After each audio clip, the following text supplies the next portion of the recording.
సలాం, నమస్తే, welcome to food Hyderabadi. నేను మీ వరికోటి రవి.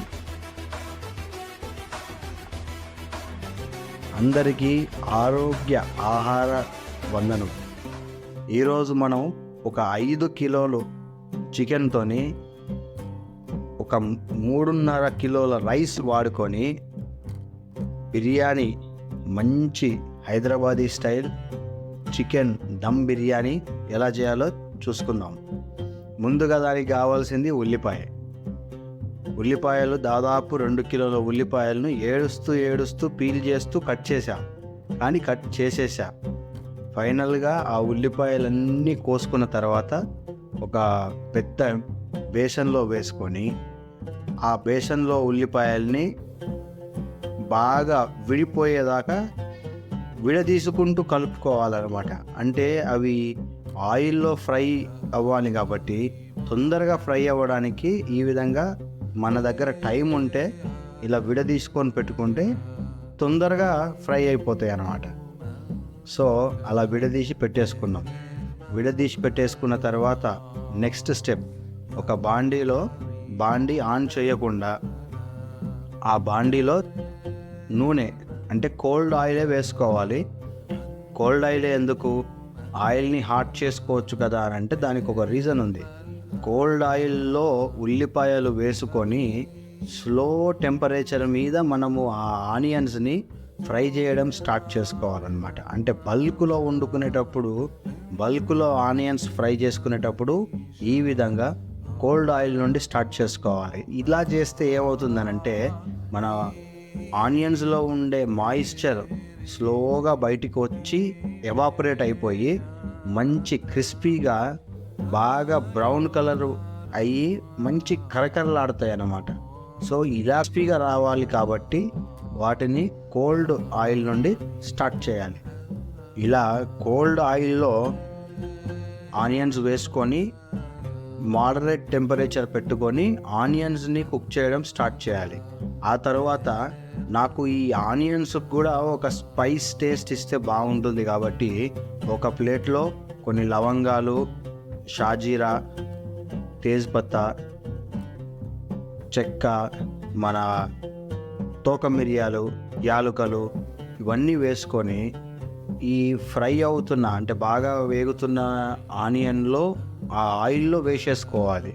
ఆ ఆయిల్లో వేసేసుకోవడం వల్ల ఈ ఆనియన్స్కి మంచి స్పైస్ టేస్ట్ వస్తుందన్నమాట. దాంతోపాటు ఈ ఆనియన్స్కే కాకుండా ఈ ఆయిల్లో కూడా మంచి స్పైస్ ఫ్లేవర్స్ అనేవి ఇన్ఫ్యూజ్ అవుతాయి. సో ఈ సేమ్ ఆయిల్ని మనం నెక్స్ట్ కుకింగ్కి వాడుకుంటాం కాబట్టి ఆ ఫర్దర్గా తయారయ్యే బిర్యానీ మంచి టేస్టీగా వస్తుంది. కొంతమంది ఇదే ఫ్రై చేస్తున్న ఆనియన్స్లో కొన్ని మిరపకాయలు స్లిట్ చేసిన గ్రీన్ చిల్లీ వేసుకొని వేపుకుంటారు. అంటే మనకి ఈ చికెన్ ఏదైతే మనం మ్యారినేషన్ చేస్తామో ఆ మ్యారినేషన్లో మిరపకాయలు వేయాలి. ఆ పచ్చి మిరపకాయలు వేస్తే ఈ కంప్లీట్గా అంటే దమ్ బిర్యానీ తయారయ్యేటప్పటికీ ఆ పచ్చి మిరపకాయలతో స్టార్ట్ చేసిన టేస్ట్ వేరు ఉంటుంది. సో అది మంచి టేస్ట్ ఇంకా ఎన్హాన్స్ అవ్వడానికి ఆ మిరపకాయలని కూడా కొద్దిగంత ఇదే ఆయిల్లో ఫ్రై చేసుకొని ఆ ఉల్లిపాయలతో పాటే తీసి పెట్టుకోవాలి.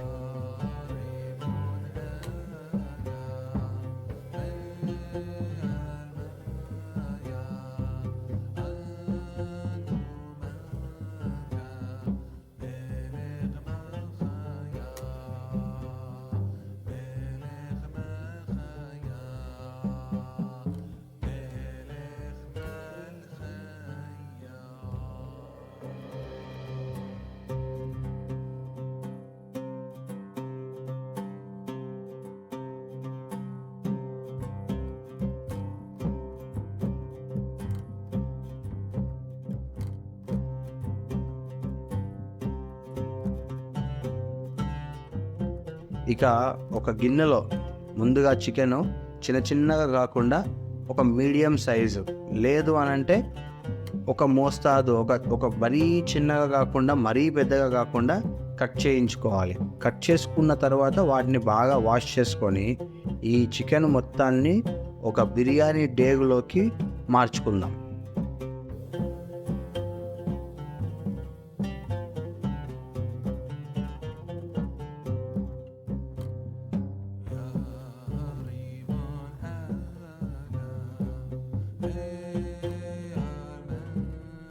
ఇక ఇప్పుడు ఈ చికెన్ను బిర్యానీ డేగులోకి వేసుకున్న తర్వాత దాంట్లో కొద్దిగంత పచ్చిమిరపకాయలు, అది కూడా స్ప్లిట్ చేసిన గ్రీన్ చిల్లీ అన్నమాట, కొద్దిగంత కల్లుప్పు, మామూలు ఉప్పు అయినా వేసుకోవచ్చు, కల్లుప్పు అయినా వేసుకోవచ్చు. కల్లుప్పు వేసుకుంటే కొద్దిగా రుచి ఎక్కువ మామూలు సాల్ట్ కన్నా, అందుకని కల్లుప్పు. ఆ కల్లుప్పు వేసుకున్న తర్వాత కరివేపాకు, ఆ కరివేపాకు దాంతోపాటు కొత్తిమీర, కొద్దిగంత పుదీనా, ఈ 3 వేసేసుకొని ఆ తరువాత దీంట్లో అల్లం వెల్లిపాయ పేస్ట్, మనకి మామూలుగా బయట మార్కెట్లలో రెడీమేడ్గా దొరికే అల్లం వెల్లిపాయ పేస్ట్లో ఎక్కువ ఫ్లేవర్ ఉండదు. అదే ఇంట్లో దంచి పెట్టుకున్నది, అదే ఇంట్లో మిక్సీ పట్టి పెట్టుకున్న అల్లం వెల్లిపాయ పేస్ట్లో మంచి రుచి ఉంటుంది. ఆ అల్లం వెల్లిపాయ పేస్ట్ తర్వాత ధనియాల పొడిని కొద్దిగా దండిగానే వేసుకోవాలి. జీలకర్ర పొడిని కొద్దిగా తక్కువ వేసుకోవాలి. ఎందుకంటే మనము చేసుకునేది చికెన్ బిర్యానీలో ధనియాలు, ఈ జీలకర్ర ధనియాలు ఎక్కువ అయిపోయాయి అనుకో, ఆ జీలకర్ర ధనియాల టేస్ట్ వస్తుంది కానీ చికెన్ టేస్ట్ రాదు. మనకు కావాల్సింది ఆ చికెన్ ఫ్లేవర్ కాబట్టి ధనియాల పొడి కొంచెం ఎక్కువ, జీలకర్ర పొడి తక్కువ, దాంతోపాటు కొద్దిగంత యాలకుల పొడి కూడా దాంట్లోనే మిక్సీ పట్టేసుకొని వేసుకోవాలి. అది వేసుకున్న తర్వాత దాంట్లో కారం,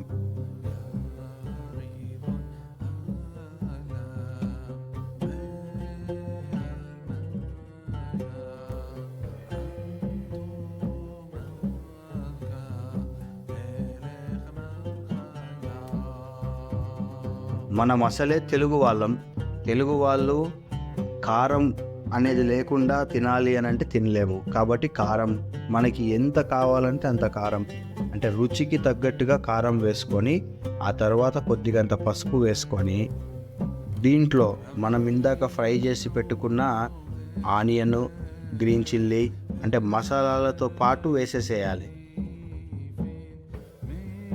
అలా ఫ్రై చేసుకున్న ఆనియన్ వేసేసుకుందాం.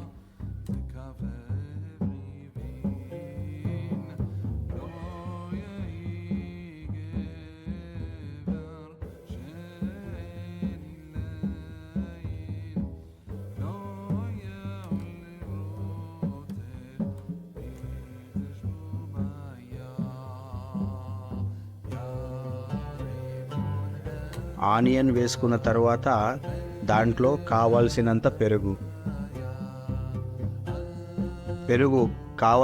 పెరుగు వేసుకున్న తర్వాత మనము ఆనియన్ ఫ్రై చేసుకున్నాం కదా ఇందాక, ఆ ఆయిల్ వేసుకొని ఈ చికెన్ మొత్తం ఏదైతే ఉందో ఆ మొత్తం ముక్కలకి ఈ మసాలా అంతా బాగా పట్టేదాకా కలుపుకుందాం.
ఇప్పుడు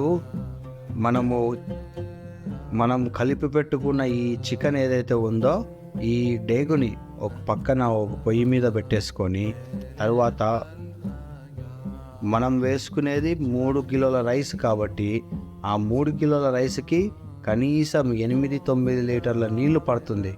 ఆ నీళ్లు పోసుకొని దాంట్లో కొద్దిగంత ఆయిల్ వేసుకొని ఆ తర్వాత కావాల్సిన మసాలాలు మొత్తం అంటే బండ పువ్వు, తేజ్పత్తా, తోక మిరియాలు, షాజీరా, చెక్క, ఇవన్నీ ఈ మసాలా దినుసులన్నీ వేసుకొని దాంట్లో ఉప్పు వేసుకొని మూత పెట్టుకొని నీళ్లు బాయిల్ వచ్చేదాకా వేడి చేసుకుందాం. అయితే అన్నిటికన్నా ఇంపార్టెంట్ దీంట్లో యాలుకలు. ఆ యాలుకలను మాత్రం పర్టికులర్గా పచ్చ యాలుకలు, గ్రీన్ కార్డమం, ఆ గ్రీన్ కార్డమం మాత్రం మర్చిపోకూడదు.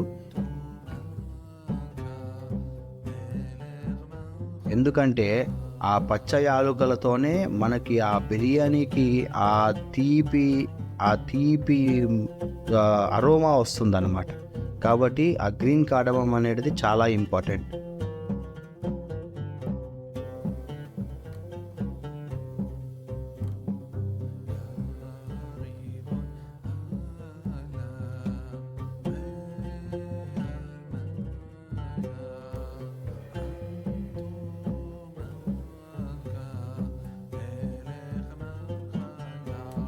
ఇక ఇప్పుడు ఆ నీళ్లు బాయిలింగ్కి పెట్టుకున్న తర్వాత మరోపక్క మన ఈ లాంగ్ గ్రెయిన్ బిర్యానీ రైస్ ఏవైతే ఉన్నాయో బాస్మతి రైస్, ఆ రైస్ని నానబెట్టి పెట్టుకుందాం.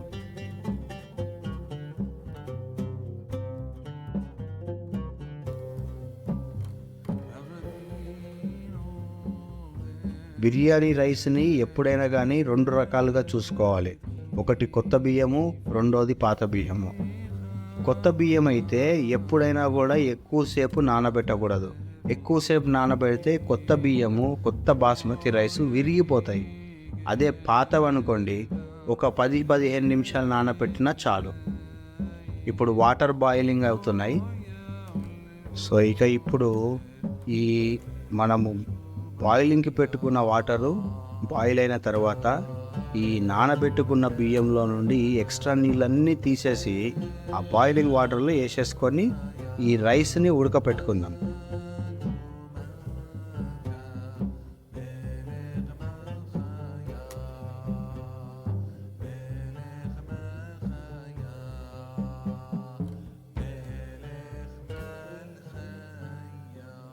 ఫైనల్గా రైస్ ఉడుకుతున్న టైంలో మన ఈ చికెన్ ఏదైతే కలిపి పెట్టుకున్నామో దాంట్లో కొద్దిగంత నిమ్మకాయ పిండుకొని వేసుకుందాం.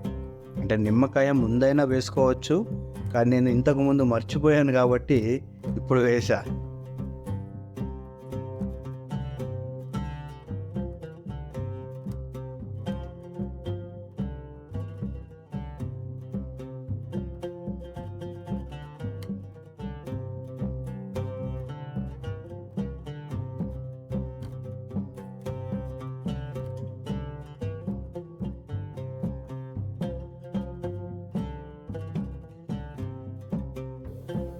మీకు రైస్లో కావాలి అనుకుంటే వేరే కూరగాయలు అంటే గ్రీన్ పీస్ కానీ, కార్న్ కానీ, లేదా క్యారెట్ కానీ, ఇంకేమైనా వెజిటేబుల్స్ అయినా కానీ వేసుకోవచ్చు. సో 75% కుక్ అయిన తర్వాత ఆ రైస్ని ఈ మ్యారినేషన్ చేసుకున్న చికెన్ ముక్కల మీద ఒక లేయర్ లాగా వేసుకుందాం.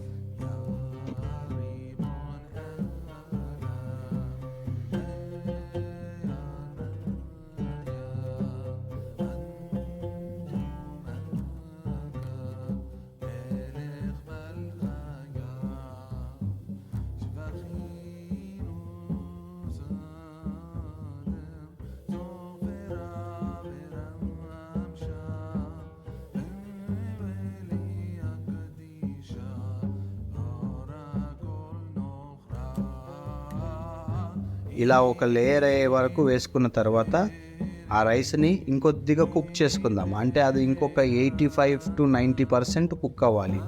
అలా కుక్ అయిన తర్వాత సెకండ్ లేయర్ వేసుకుందాం.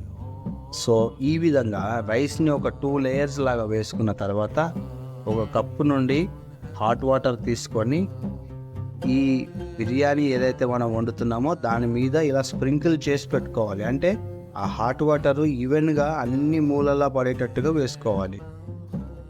మళ్ళీ ఒక కప్పులో హాట్ వాటర్ తీసుకొని ఇలా పసుపు వేసి కలుపుకుందాం. అంటే సాఫ్రాన్ని బాయిల్ అవుతున్న పాలల్లో వేసి ఒక మంచి కేసరి కలర్ని వాళ్ళు ఆ పాలల్లోకి తీసుకున్న తర్వాత ఆ కేసరి రంగులో ఉన్న పాలు చల్లుతారు.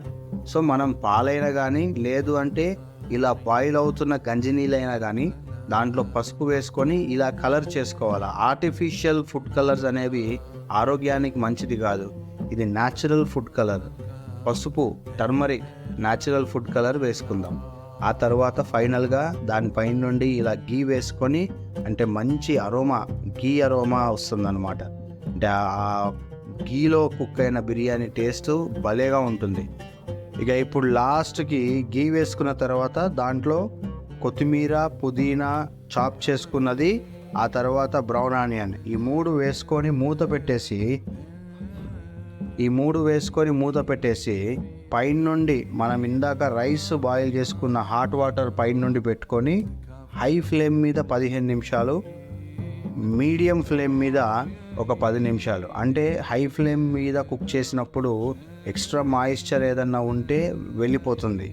ఆ తర్వాత మీడియం ఫ్లేమ్లో పెట్టిన తర్వాత స్లోగా ఆ బిర్యానీ అంతా దమ్ము, అంటే స్లో కుకింగ్ అయ్యి మంచి జ్యూసీ చికెన్ బిర్యానీ తయారవుతుంది.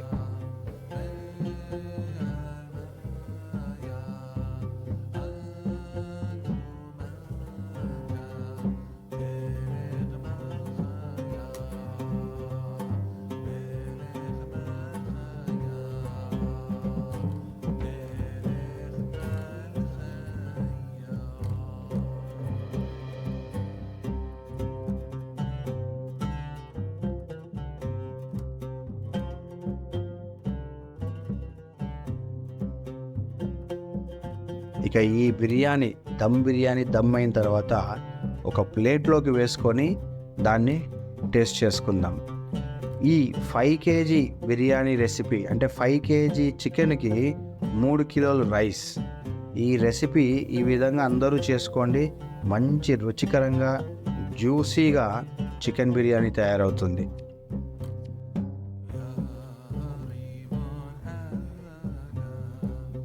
అందరూ బిర్యానీ ఇలా వండుకొని టేస్ట్ చేయండి. హెల్తీగా ఉండండి, ఆరోగ్యంగా ఉండండి. నేను మీ Varikuti Ravi. See you all when I see you with another video.